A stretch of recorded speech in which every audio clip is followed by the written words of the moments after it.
This is the I Read Comic Books podcast, the very best comic book podcast for regular comic book fans. I am your host, Mike Rapin, and joining me this week, a hologram come to life and a time-traveling super friend. I'm joined by Kait Lamphere. I'm the hologram. And Bijhan Agha. I'm the super friend. Thank you both so much for joining me this week. I'm super excited to talk about comic books. Before we get into things, though, I do have one more quick reminder announcement. IRCB is going to Emerald City Comic Con in 2024. It's going to be super cool. Me and Kait and Paul and maybe a couple of other people we're going to see are going to be at Emerald City. We're going to hang out with folks. So if you're going to go, let us know. Make sure to jump on Discord so we can start coordinating stuff once March gets closer and closer. I'm really excited to be there. It's like the first real big con that I've been to since everything shut down in 2020. So it's going to be a blast. Paul and Kait and I are going to have a fun time. And whoever else shows up, I'm sure you're going to have a good time too.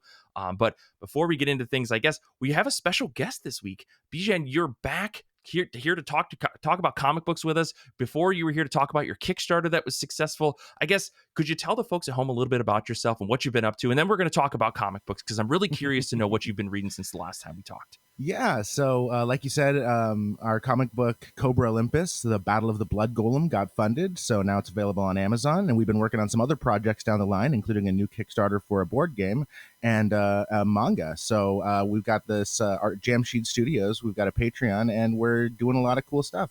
So yeah, later on I'll share more details. Awesome. I'm super excited to see what you guys have going on because Cobra Olympus was a lot of fun.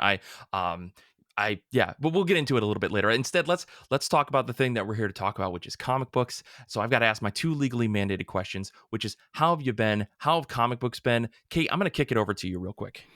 Yeah, I've been pretty good. I feel like there's a lot happening, at least in my life, for comic books. For example, Brian gave me his old iPad, so I have a slightly larger tablet now with which to read digital comics. And I noticed that Hoopla has a whole bunch of November bonus borrows, which means that if you have Hoopla through your library, you can get into this collection and you can read everything in there without using any of your borrows for the month, which means that you get all of these books plus your limit from your library. So I've been reading a lot of digital books. I do still have some physical books out from the library from like 3 months ago, and I haven't been reading you them. Of all people? I'll try to get around to that library. Please don't be mad. So I most recently read Kaya Volume 2. This is by Wes Craig. If you have been listening to the podcast for a little while, Kara and I did a mini-sode on this back on Volume 1 back in July, and that was a lot of fun. We talked about that, and we compared it with another book, and I came out a big fan of the other book that we talked about, but I'm also a big fan of Kaya, and I definitely wanted to read Volume 2. Heck yeah. This book is set in a world where robots have mostly wiped out humans. There are lizard people, and there are also mutant people. And there are civil wars just everywhere. Everything is very tense. And we follow Kaya, who is a girl with a metal arm, trying to protect her younger half-brother, Jin, who was raised with the understanding that he's the golden one and will save humanity. And basically, Volume 1 was a good time with the journey. It was very fantastical. You met a lot of interesting characters, but it left me with a whole lot of questions. I feel like Volume 2 did do a pretty good job of answering a lot of those questions. Like we get to spend more time with the hot lizard love interest Seth, which was very important to me. I forgot there was a lot of lustiness for this lizard man. I forgot. And we do get the answer about Kaya's metal arm. I really appreciated the time that was spent on that after all of my questions from Volume 1. And we also get some answers about Jin's, the story that Jin is the golden one. We actually, I feel like Volume 2 is like from Jin's perspective, whereas Volume 1 was from Kaya's perspective. So like, this was a really interesting switch because in Volume 1, like Jin is the little brother that Kaya has to protect, and that's it. Like that is the core of the story. In Volume 2, Jin is like exploring his own thoughts about this story that he's been raised with, and then we get to see a little bit of like how much of it is true, and the story kind of gets into that. And so I really liked that shift in perspective. And then I feel like I need to credit the artist with how well they managed all of the different elements of this story, because you have all of those different races of people that I mentioned. You've got different architecture for their cultures. You've got all of these environments that the characters move through in the story, and it's just all handled so well. Everything like maintains this kind of fantastical look to it, including the character design for the humans, and then also but it all stays unique. Like you're never like, which character was this? I kind of had that a little bit in volume 1. There was 2 characters I kept getting confused, but that wasn't a problem in this volume. So yeah, I think it was just really a well done sequel. And the story isn't over. Like there is a page in the rear matter that says volume 3 will be back in spring of next year. So I am looking forward to more of this. Yeah. Yeah, I mean, Wes Craig's art is always impressive. I feel like now that there's 2 volumes of this series out, I probably should go back and read it. I told myself I was going to trade weight volume 1, and then I never got around to reading volume 1. And so now that there's 2 volumes out, I feel like this is the poke that I need to actually go and dig into this, because I really love Wes Craig's work. But I feel like the first issue of Kaya really didn't grab me, but you and Kara really sold how awesome this book seems. So like, I probably just need to dig into it. Yeah, I had read issue 1 a while before I read volume 1, and I didn't like, it wasn't something that I was like, oh, I have to read volume 2. But once it was out in trade and Kara was like, hey, we need to read this book, I really enjoyed it. Like I really enjoyed sitting down and reading the entire first arc at once, and then of course the second arc. So well, hey, so since you said that there were 2 characters you couldn't tell apart in the first volume, but that you didn't have that problem in the second volume, I was wondering if there are any other ways that you noticed that the art sort of developed or grew over time. So mostly one of those characters just isn't in the second volume. That's an easy way to solve that. But I feel like they actually did transform the remaining character at the end of volume 1. You see that as part of the story. Like he goes through a physical change. So even like, I don't know, his character design was a little bit different, and it was good. Like he definitely was a more, in comparison to the other lizard people who were around, which were not as many, which is also part of the reason that it was easier. I feel like he was much more noticeable on the page. Gotcha. Awesome. Gotcha. Cool. Well, like I said, this is just the poke that I needed. I guess, like, Bijhan, how have you been? How have comic books been? What have you been reading? Oh yeah, so anyone who knows me, I'm big into retro comics. There's lots of modern comics that I love, but the vast bulk of my reading is stuff published before the 1990s. So I got this beautiful, gorgeous reprint of Marvel's Muppet Babies. They only did 1 volume, and this is the 2017 reprint. It's a hardback, and it collects the entire series, plus the Muppets Take Manhattan as a bonus in the back. This is a super unusual series because, well, first of all, most comics, the vast majority of comics printed are science fiction or fantasy, and usually superhero. So there was an era when, comedy comics were top of the charts. And this sort of was retro even for its time in being a comedy comic in the mid-1980s. And so, first of all, the mid-1980s, phenomenal period of time for line work. I mean, that's one of the things that I love is solid, beautiful line work. And in the 1980s, they had developed printing methods that were now so refined that you could get these really thin, beautiful lines on the page. Whereas in the past, the printing methods were sort of robust and required big, thick lines. And I really love both, but the 1980s just, the line work is so beautiful. And so they had a very unusual way of making this comic for comics, but it was super common for sitcoms, which is the writing room method. And so in comics, you usually have one author and one illustrator working together on a series in sequential order because it's a drama. It's taking place over a period of time. Each story is adding to the last.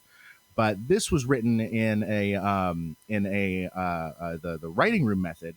So what we have is we have a bunch of artists and a bunch of writers coming together and fleshing out ideas for individual comics, and then taking those ideas and pairing off basically into writers and illustrators, although sometimes more than one author would work on the script. and then they would Mhm. sit down and actually flesh out the individual comic on its own. So on all these different issues, you have these different writing techniques and these different humor styles and these different illustrating techniques, but it's all brought together by a singular vision, which is from Tom DeFalco, whom most people know for his superhero comics, but he actually got his start in Archie comics. Interesting. And so he started off in the funny papers. Mhm. And so they did this really interesting thing in the TV show that's based off of. They would have clips from live action like movies or documentaries and stuff, and they just mix them in with what the Muppet Babies were doing. Like, you know, they'd open the door and then a bunch of TIE fighters would fly by, and then they close the door real fast. Like, oh god, there's TIE fighters in the closet. And so instead of doing that, obviously they couldn't just, you know, take clips and photos and stuff and put them in that.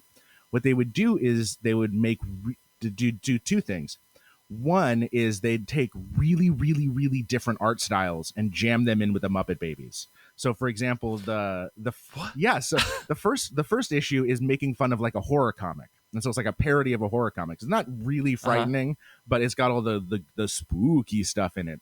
And so you've got these Muppet Babies drawn with big, you know, thick lines and open spaces on you know, the big block colors, and then the monsters and the creepy stuff are drawn in these really, really fine lines with hashing for shading, and Mhm. they're, you know, really hyper detailed, and so you can see that the monsters stand out against the super simplified art style of the Muppet Babies.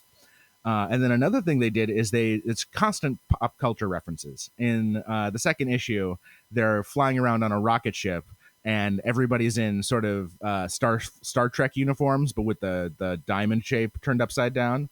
And but Miss Piggy is the princess, and she's got Princess Leia buns. And Oh my gosh. so That's amazing. yeah, What? so it's everything I love in a comic, which is brisk pace, you know, a story told in a single issue.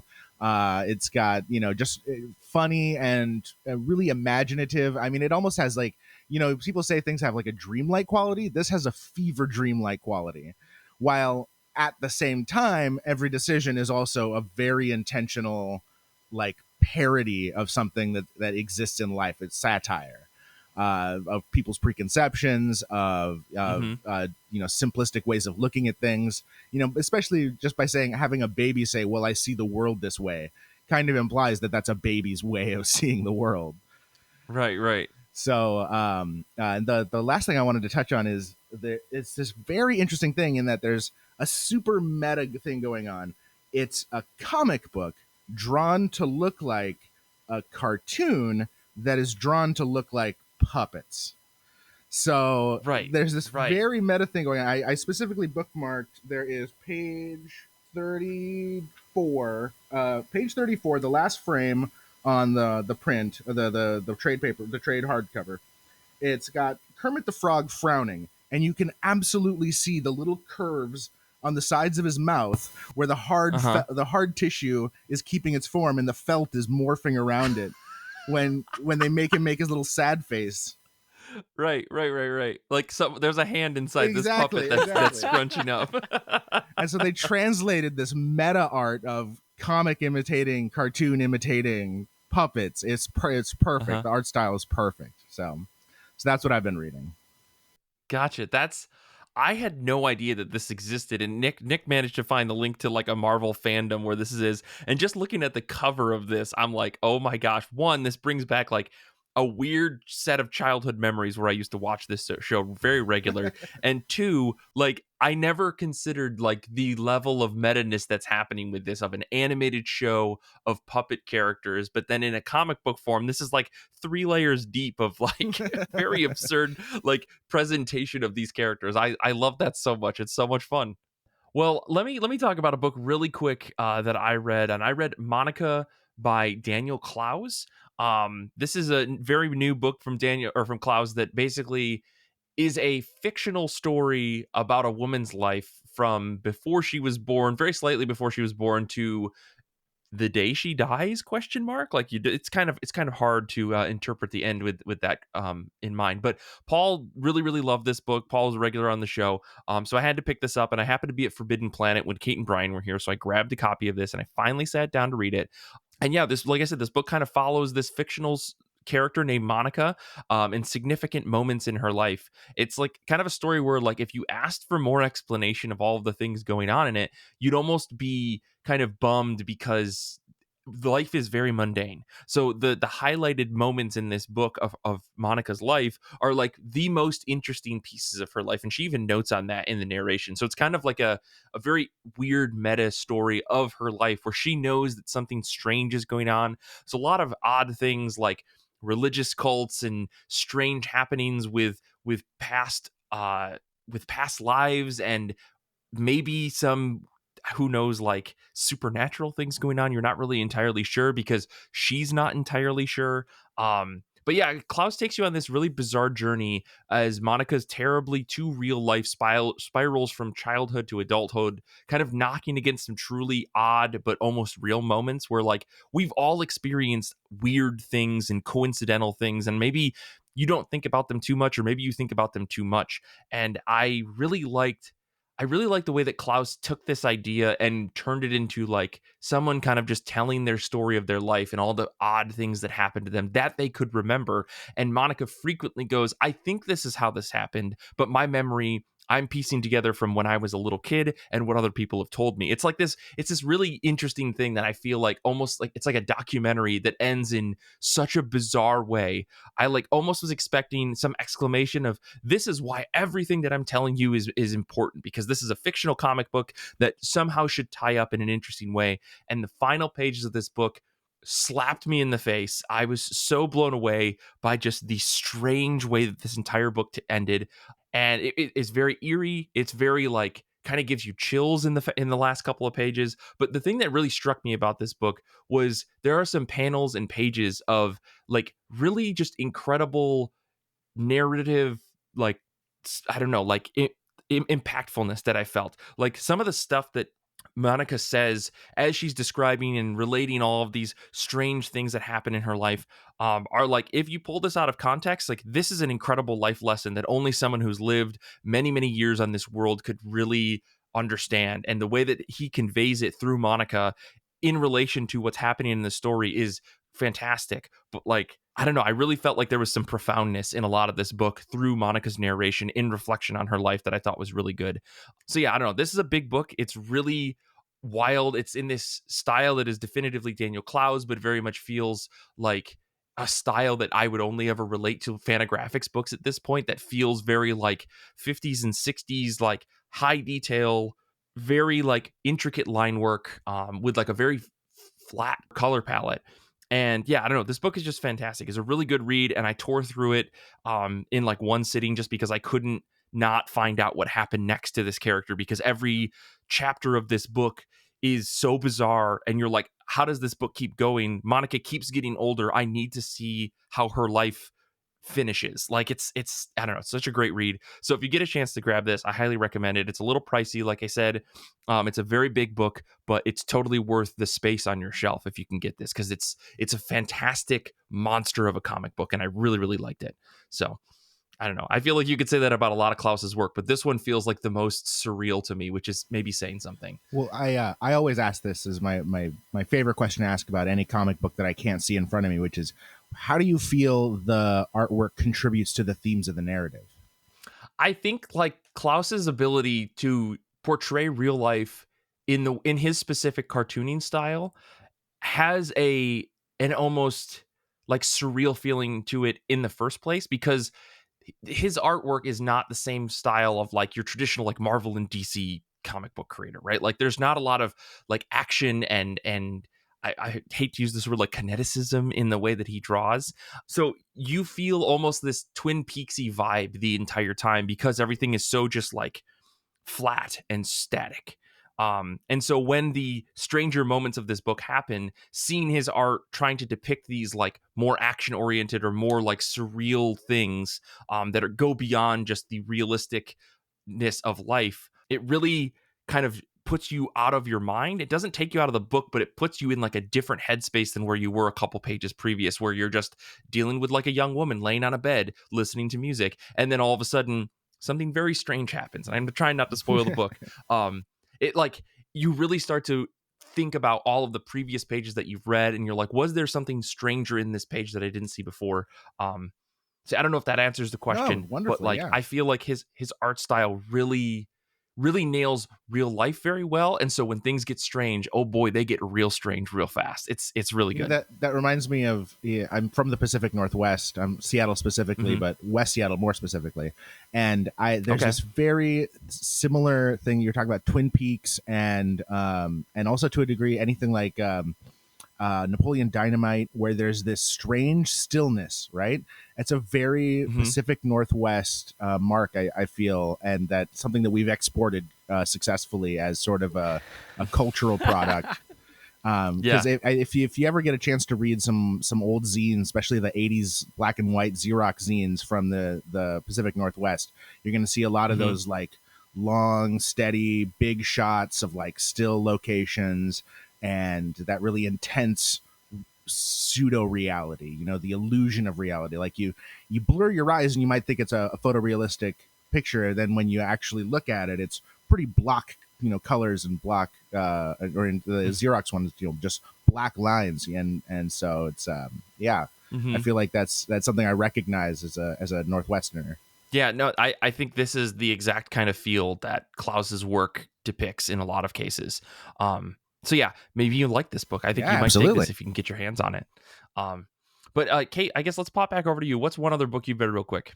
Yeah, I actually read an entire series, but it's very short. So okay. This is Weathering with You. It's a manga by Makoto Shinkai, adapted by Wataru Kubota, and I say adapted because this is based on the movie before it was a comic. The movie got a lot of attention. It was very beautiful animation. And this is a 3-volume manga adaptation. And really quick, I wanted to say, if you follow us on social media, every week we put out like this prompt question that we hope that people respond to. And this week's question was, what was your favorite comic adapted from a movie, game, etc.? And I didn't mean to follow the prompt with my reading. It just happened that way. It worked out very nicely. So I read this. Yeah, don't forget to follow us on social media, Instagram, TikTok. That's where we're posting all this stuff at IRCB Podcast. I got to get a plug in there. We got to get a plug in there. And respond to the prompts. Yeah, please respond to our posts, please. So I read this, Weathering with You, on the K-Manga app. That's Kodansha's like proprietary app for reading their content. I've talked about that before. So this story is about a young boy, Hodaka, who runs away from home, ends up in Tokyo, and Tokyo has been beset by just endless rain. Like, it's a huge problem. And he meets this girl, Hina, who can make the rain stop for a few hours. She's called the Sunshine Girl. Like, she's like a myth almost in the city. And the story just explores like where her powers come from, the cost of using her powers. And then it is kind of a coming of age story. So you also follow this boy's growth from kind of like this directionless, homeless kid to somebody who like has a purpose and knows what he wants to do and has people that he cares about. The art in this series was just as beautiful as the art in the animation, and I'm so glad that they took the time and spent the money to find an equally talented artist when they turned this into a manga, because it was just as beautiful of an experience as watching the movie. But the story itself is a little bit dark. So I think that some of my reviews in Goodreads for like the first volume was like, this is so wholesome and whimsical. It's a little dark over time. It's got strong themes of grief. That's a big theme throughout the later volumes. And there's like a number of adults in the story who kind of brand these kids as criminals because, I mean, like they don't have like any money, and they do kind of get themselves in trouble, but like they just need some help. And all of the adults in this, or most of the adults in this story, like they come off real mean, and I'm just like, just leave the kids alone, they're figuring it out. overall the story was pretty well paced, and all of the volume 3 kind of felt like the climax, like it felt like it kind of happened all at once, but maybe it was me going like, I have to finish this book because it's so good. So just like if you're on the K Manga app, all of those later chapters are that you have to spend points on them instead of tickets. It's the whole K Manga app thing. Just be prepared with your points to unlock the rest of the chapters. Don't Sure. You're not going to want to like be 2 chapters short or something, and then have to put it down. Yeah, I mean, for those of you curious, there is an episode in our backlog about how all of these systems work, so make sure to go listen to that because Kait and the gang give a really good breakdown about all the different manga apps and how to use them. So we have the information out there. This was also at my library, and I just chose to not put it on hold or something. Like I just found it on the app and read it that way. So maybe your library would have it as well. The end of the story does get like kind of metaphysical, and I didn't like follow everything super well, but I just kind of like put aside, like suspended disbelief, and I'm like, I'm just going to enjoy this. And I did. I definitely recommend this book. Okay. How long is this series again? It's 3 volumes, which I mean, if you're a manga reader, it really is not a lot of reading. That's nothing. Yeah. Right. So I'm curious. Do you read the comics left to right or right to left? The manga does read right to left now. There are some old translations from the 90s where they tried to switch them, and I think that you can tell. So I appreciate that they've stopped doing that, and they just give you a guide for how to read manga in most of the manga that you pick up. Yeah, the old copies of Blade of the Immortal I bought digitally at one point, and they're all the original Dark Horse translations and conversions. So back in, I want to say the 90s at some point, when they brought Blade of the Immortal, the manga series, over to the United States, and Dark Horse published it, the creator of the series was like, well, I know that your Dark Horse was too worried that people weren't going to be able to do right to left, so they flipped all of the pages. They inverted them, right, so that you can read them left to right. But the creator of the series was, or maybe they got involved. I can't remember if this was Akira, if this is Blade of the Immortal. Nick is screaming right now, listening to this, but because he knows the answer to this, but I just can't remember. But either way, the creator of the series, I think, got involved and was like, well, if you're going to flip my pages, let me help redraw a bunch of these pages so that they make sense when you're reading them left to right, because some of this stuff just won't click the same way. So yeah, it's a really interesting thing. And of course, I think we've gotten a bit away from that as manga has become extremely prevalent in the United States, or in the Western world at least. So, but yeah, there are some books that are still like that you can buy. I think the original publication of Mob Psycho 100 was also like that, and that's a pretty recent series. So, I don't know. Come on, Dark Horse, get your stuff together. That's all I'll say. Well, it goes the other way too with some other cultures, because I know that in Arab-speaking countries and Persian-speaking countries, they do just flip the comics horizontally. Right. Like they'll take American comics, they'll flip them, and then they'll replace the text in the text bubbles and boxes and things like that. Right. They don't change sound effects. That's too expensive. Yeah. Right. So you just get flipped English language sound effects, and now there's like a layer of comics literacy involved in being a Persian or Arabic speaking comics fan, in that you have to know how to read the comics to make full use of Western conventions. Interesting. So there's people who are just like, and so there's no market for them flipped the correct way and the text replaced. Gotcha. The market only exists for them flipped and then also the text replaced. So wow, it's it goes both ways. Yeah, no, I was gonna say that's a very true point. Nick just posted the piece of information that I was getting that wrong about this Blade of the Immortal book. So let me correct myself very quickly. I think this is from Wikipedia. To preserve the integrity of his art, Samura, who is the creator of Blade of the Immortal, requested the publisher Dark Horse Comics not flip the manga, which is what they did with Akira, so I had it right with Akira. At the time, flipping was an almost universal practice for English-translated manga. Instead, Blade of the Immortal was modified for Western readers by the unusual method of cutting up the panels and rearranging them on the page in order to have the action flow from left to right. So, like, they literally went in and rearranged the book, which is crazy, like the amount of work to make that happen. And if I'm not mistaken, this I'm pretty sure is true, the creator Samura also came in and redrew some pages to make them work as well, which is bonkers.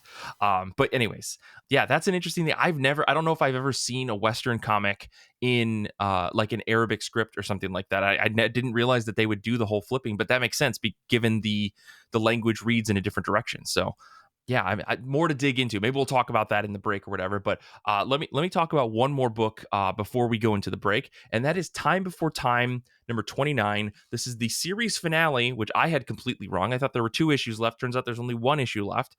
What series ends on 29? Come on, like my brain just can't comprehend it. This is the series finale. This is by Rory McConville and Declan Shalvey on writing, art by Joe Palmer, colors by Chris O'Halloran. And yeah, this is the final issue with the original creative team that started the book, which I was very happy about.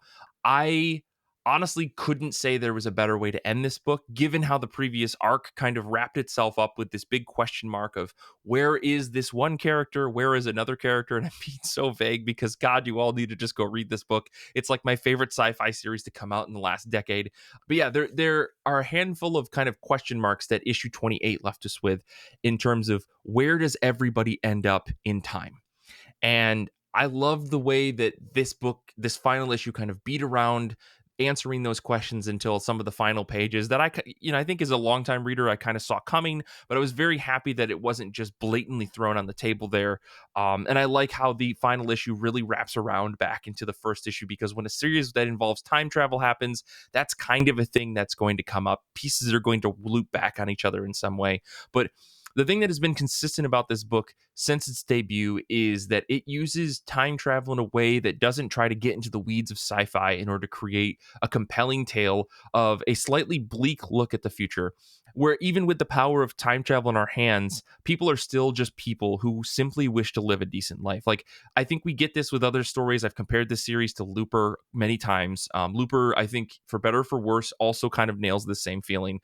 And there's another movie that I've seen that has one of the Weasley brothers in it. That's the way I can describe it. And I did not write it down, but time travel, I feel like as a thing, can either go hard sci-fi or it can leave all of that bits off the table and say we're actually trying to tell a story using time travel as a vessel to communicate what our goal is. And I really love the way that this book just like took the sci-fi off the table for the most part and just said, we need to explain how, despite advancements in the future, whether we go 500 years, 1,000 years, 2,000 years, it still comes back to the idea that people are just people who are trying to survive and live a decent life. Most people are not trying to live extravagant, crazy lives. Even with the power of time travel, they're not trying to manipulate the world to benefit themselves in such a way that it breaks everything. Most people who are using time travel in this world are using it because, one, they have no other option and they just want to go back in time or forward in time or something to try to just live a regular life, or they're underground mobsters who are trying to use it to help those people, right? Because the conceit of this series is that there are people who have no other option and they need to escape the current time that they live in, and so they pay this underground group called the Syndicate to basically take them back in time to like the 1980s, from the year 2157 or something. I think that's a good example. And we see that this consistently over and over in this book, it is just a story about people trying to survive, and I love that. And the final issue of this book knocked me off my seat. I was so happy with it. Yeah, I hope everyone goes and reads this. Thank you, Nick. Nick, you figured out About Time. He knew it. That's the movie I was looking at. But yeah, I love this series. I hope that everyone goes and reads it. I know that one of our listeners is finally starting it because I think I've been screaming about it for 2 years since it came out. So I'm really, really excited. And I was very happy that the art on this book ended with Joe Palmer, who was the person that started this series. Time Before Time has changed out artists every once in a while. Like Declan Shalvey even came in and did like a guest spot a few times as the writer and artist. And they had a couple of other artists that worked on this book. And yeah, I don't know. They found artists that worked with the vibe the best, but I've loved Joel Palmer's art since this series started, and I was bummed when he wasn't working on the later issues. So I was so glad that he came back to do this final one, because his art style, as blocky and strange, I don't know, like modern art it can be sometimes, that can be a little bit jarring for folks, suits this book so well. And seeing him draw all of the characters that were involved in this final issue really just warmed my heart. So love Time Before Time. Highly recommend it if you get a chance. It's one of the best sci-fi books that have come out in a really long time. So I've got a question. Now that the Please. Now that the series is over, Was there one page or panel that stuck with you more than anything else? Oh man, you put me on the spot here. I think there is a moment, honestly, in like the first couple of issues, I can't remember which one, where we get Tatsuo, drawn by Joe Palmer, being shocked about a revelation that happens. And I don't want to spoil it because it is a big moment in the early part of the book.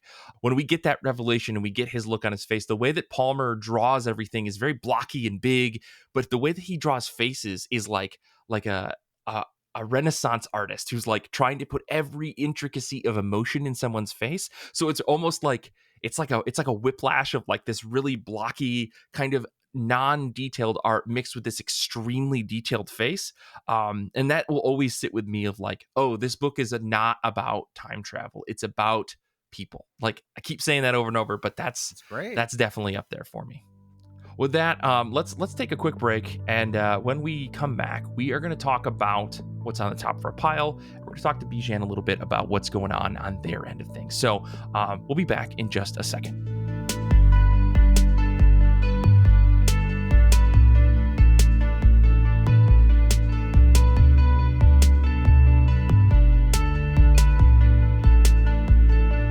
Before we get into the second half of this show, I just want to remind everyone, as we plugged earlier, you can always follow us on the internet, the Instagrams, the TikToks, the Discords, Goodreads, YouTubes. I'm an old man now. I can say things like that.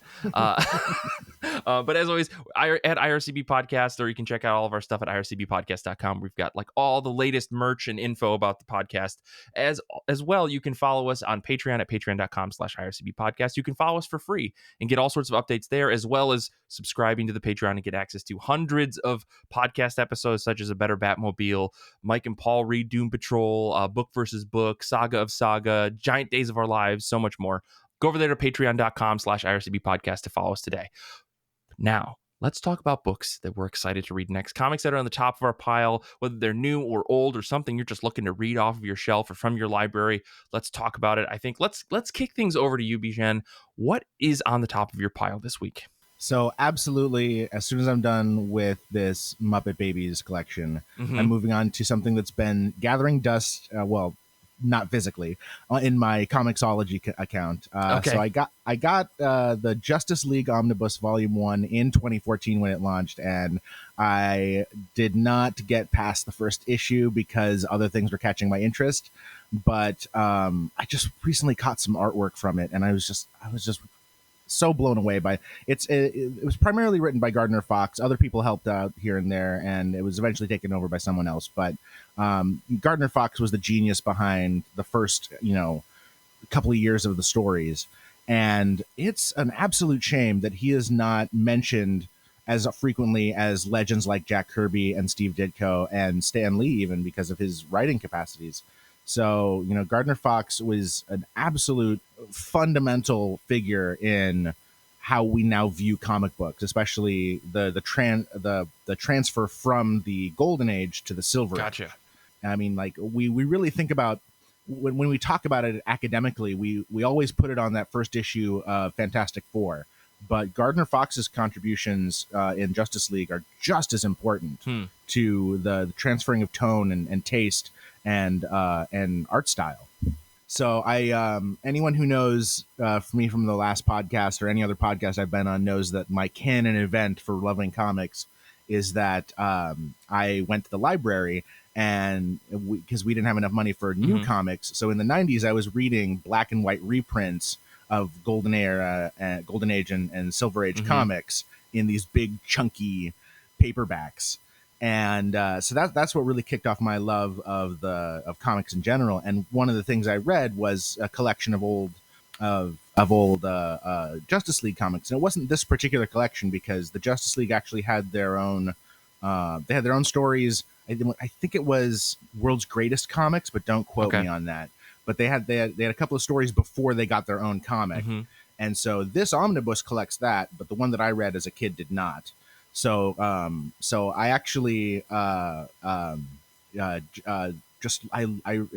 So quick spoilers for the Suicide Squad. Okay.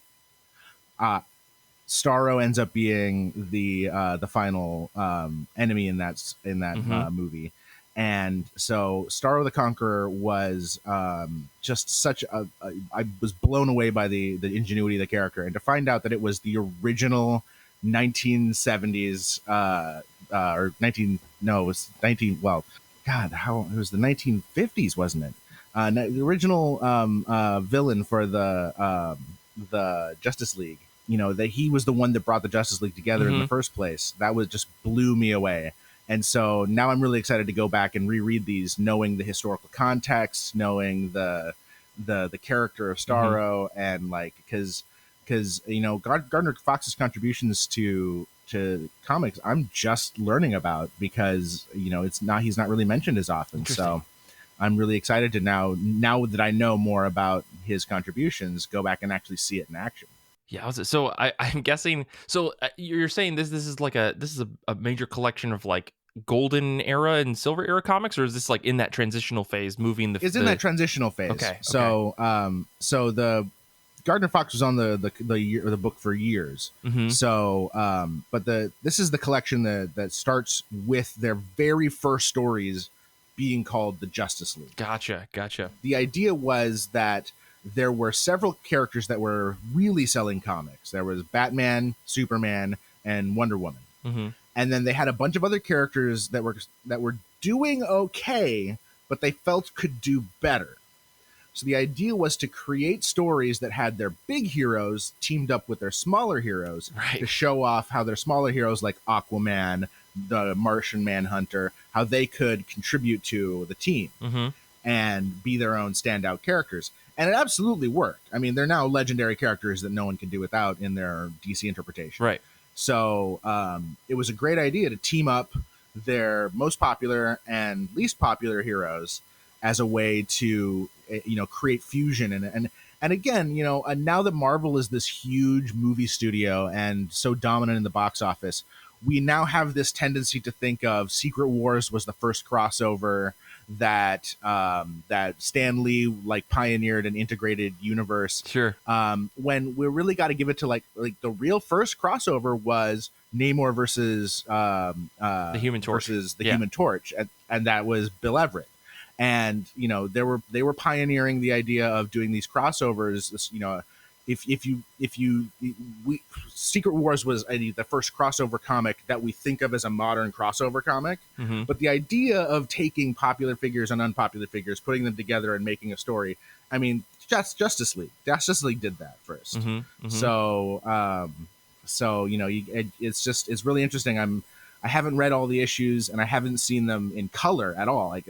I'm really happy with the fact that we have digital comics now, because we can have these beautiful color illustrations to things that physically have not been preserved that well in real life, and we're seeing them with the art the way they were really imagined to be. It's like going back and cleaning up the audio of old music, taking out the static and all the pops and the whistles and the hisses, and cleaning it up to the way that they would have heard it at the time.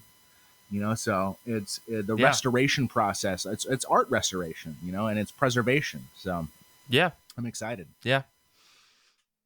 Well, I had no idea that this was even a thing. I mean, I guess I knew the Justice League had to have come together at some point, but I didn't realize how monumental that idea was, given the time in history with comics. So that's really cool. Thank you for bringing that to my attention. I had no idea. Well, really quick, let me talk about a book that I'm excited about, and let me talk about some of the folks that are hanging out with us on Discord today, and see what they have on the top of their pile. CK is reading Time Before Time Volume 1, as I've pressured everybody to read that book, so thank you, CK, for falling to my pressuring of it. Hugh is reading Immortal X-Men number 17. Simon is going to be reading That Texas Blood. I'm very excited to hear what Simon has to say about that, because That Texas Blood rules. Danny is going to be reading Batman Offworld number 1, and Nick is going to be reading the same book as me, because of course he is the friggin' copycat. The Holy Roller number 1. Actually, I do have to give credit to Nick on this. He was the person that brought this book to my attention, so I just gotta rib him. But yeah, The Holy Roller number 1 is my pick as well. This is written by Rick Remender, John Troman, and Andy Samberg.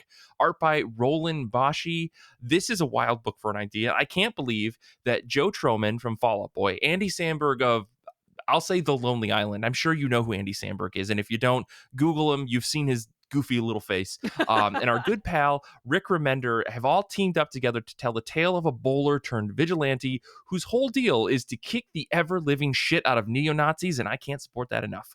The synopsis for this book, though, reads as follows. To care for his ailing father, pro bowler Levi Cohen is forced to quit his dream job and return to his hometown, which he soon discovers has been overrun by neo-Nazis. Only with his bowling ball collection to defend himself, Levi becomes the Holy Roller, a trick bowling ball wielding Jewish superhero battling to liberate his home and bowl a perfect game against crime. What a wild concept for a book. I mean, if you've seen Mystery Men, this isn't an original idea. However, I'll accept it because who knows? Maybe we need to bring Mystery Men back, or this book needs to exist. But I'm always for kicking the shit out of neo-Nazis. So I'm excited to see what this trio of writers puts together for this goofy little book from Image Comics. I guess, Kate, let's wrap things up with your pick. What's on the top of your pile this week? So this is one of the books that I mentioned in the first half that I've had out from the library physically for like months now, and I'm gonna get around to reading it in the next few days. I promise. My library. I'll get back. Your local library system, who's listening, appreciates the fact that you're going to return a book. Yes. I do want to say that our library was just voted on to get their funding for I think the next 15 years. So that's very exciting, and I need to treat them better than I do. Okay, so I am going to be reading Witchlight. This is by Jesse Zabarski, and I'll be honest with you, I picked this up because of the cover. It's like I've seen multiple different covers for this, and every single one of them is like whimsical and colorful and just kind of delightful in a sort of unusual way. I don't know how else to describe this. It looks very cute. Okay. And so I did check it out, and then I read the description. And the description says that a peasant girl gets kidnapped by a witch. But that must not be a bad thing, because in the description it also says that they like help one another to be whole again, and it references like a physical journey that make them like bond together, that they take together. And like I love physical journeys in my stories. Like I talked about Kai in the first half, that's a huge physical journey story. So I kind of lucked out with this pick it up for the cover decision. And when I looked this up on Goodreads, it had a whole bunch of books that I have enjoyed under the readers also enjoyed section of the Goodreads page. So like, so it's comparing it to like Taproot by Keezy Young and The Well by Jake Wyatt. And I've talked about both of those on the show, I think. Just kind of like YA supernatural coming of age stories. So this book sounds like it's right up my alley. So I'm pretty excited to actually sit down and read it. Yeah, this sounds like a book for the Kates, both you and Kate Scotchless. I feel like this is a natural fit, especially this time of year. Which is looking at the art, this looks like it's also my kind of book too. So like I think I'm also going to have to check this out. This looks beautiful. Yeah. You also seem to like the fantasies. So yeah.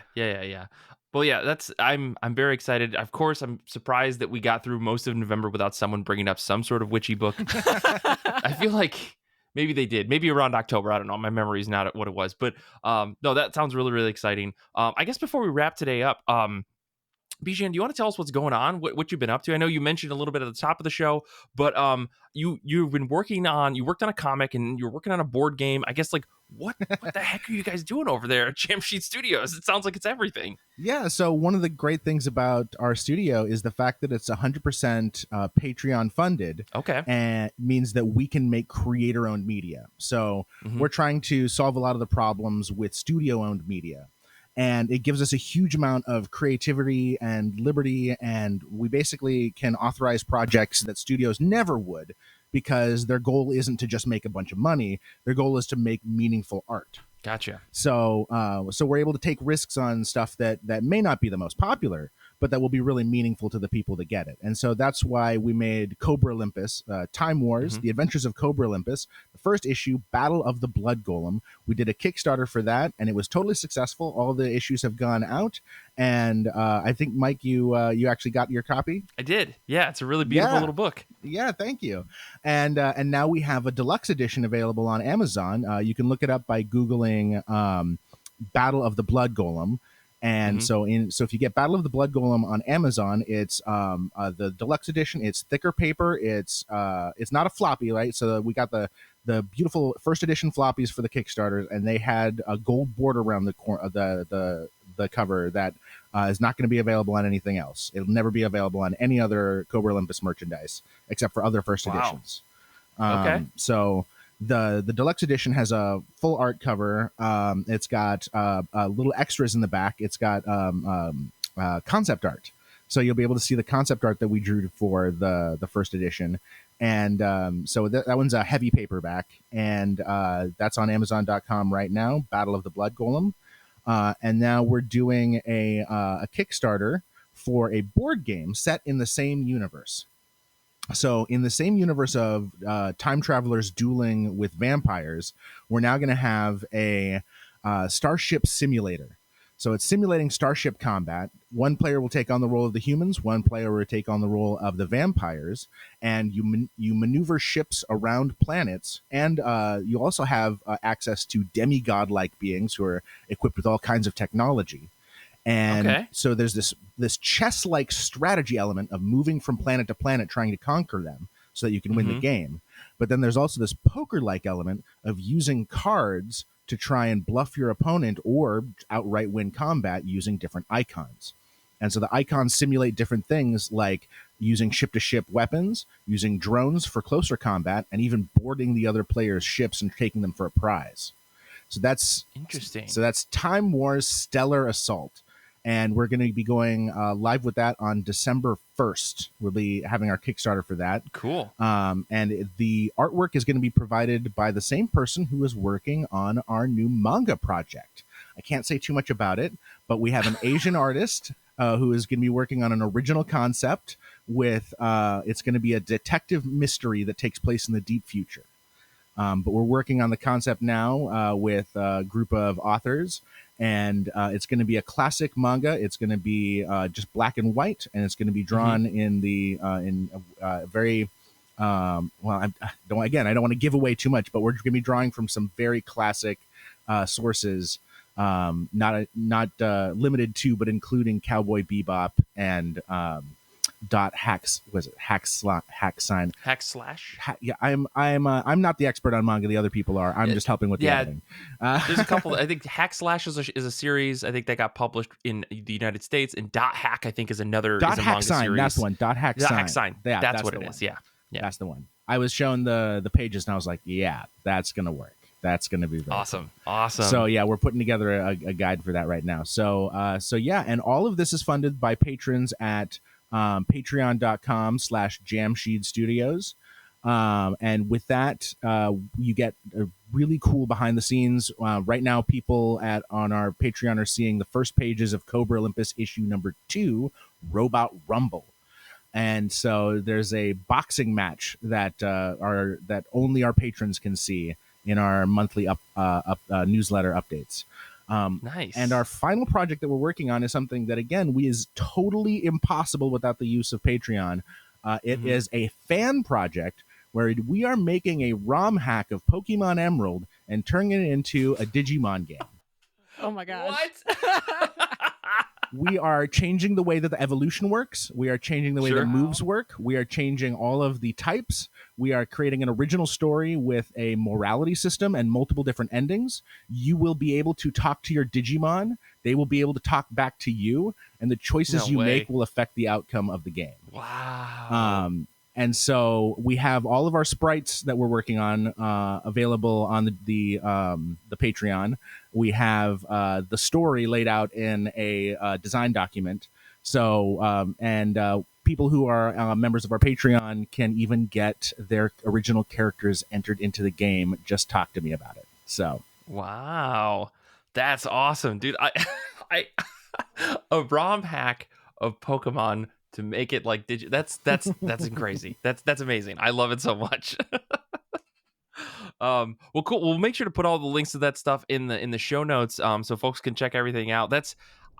it's wild. I feel like when we last talked, you were like, we're just working on a comic, might be working on a game. Who knows what's happening? It sounds like it's been a very exciting couple of months since we last spoke. So this is incredible to hear. Yeah, absolutely. It's been huge these last couple of weeks, just because of the amount of support we got from the Kickstarter. Mm-hmm. So in a very short amount of time, we've been able to greenlight new projects using those funds. Amazing. That's amazing.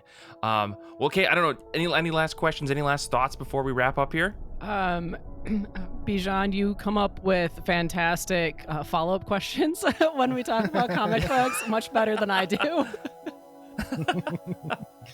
Yes, thank you so much for coming back to the show, Bijhan. We really appreciate it.